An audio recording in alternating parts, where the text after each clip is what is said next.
ഓണമായിട്ട് എന്താ പരിപാടി ബിസിയോ? ഓണമായിട്ട് പല്ലെടുക്കാൻ പോകണം.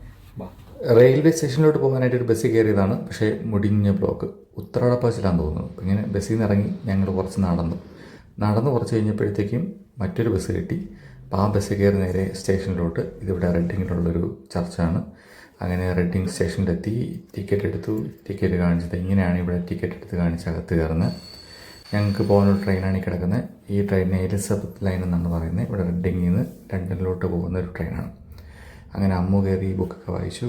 1.5 മണിക്കൂർ കഴിഞ്ഞപ്പോഴത്തേക്കും ഞങ്ങൾക്ക് എത്തേണ്ട സ്ഥലത്തെത്തി. കസ്റ്റം ഹൗസ് എന്ന സ്റ്റേഷനിലാണ്.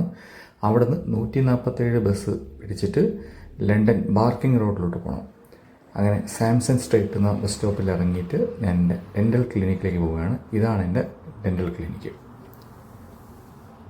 ഞാൻ റൂട്ട് കനാൽ 2 തവണ ചെയ്ത പല്ല് വീണ്ടും ഇൻഫെക്ഷനായിട്ട് അത് എടുത്ത് കളയാനായിട്ടാണ് ഇവിടെ വന്നിരിക്കുന്നത്. അത് സെഡേഷനിലാണ് എടുക്കുന്നത്.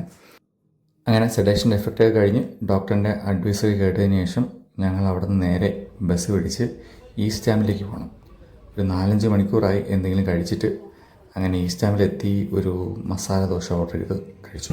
ഇപ്പം എങ്ങനെയുണ്ട്? ഒരു സൈഡ് നമ്പ്, ഒരു സൈഡ് കൊണ്ട് കഴിക്കുന്നു. മസാല ദോശ ഒരു വികാരമാണ്.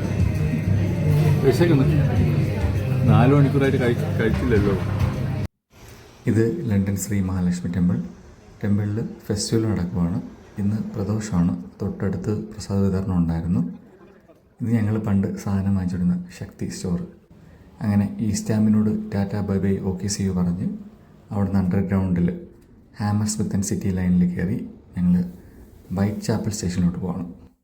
വൈറ്റ് ചാപ്പലിൽ ഇറങ്ങിയിട്ട് ഇനി പ്ലാറ്റ്ഫോം മാറി എലിസബത്ത് ലൈനിൽ കയറി വേണം തിരിച്ച് റെഡിങ്ങിലോട്ട് പോകാനായിട്ട്. അപ്പോൾ അങ്ങനെ ഉത്രാടമായിട്ട് പല്ലെടുപ്പായിരുന്നു പരിപാടി. ഒരുപാട് നാൾ കാത്തിരുന്ന് കിട്ടിയ അപ്പോയിൻമെൻ്റാണ്. എന്തായാലും ഓണമായിട്ട് ആദ്യമായിട്ടാണ് ജീവിതത്തിൽ പല്ലെടുക്കുന്നത്.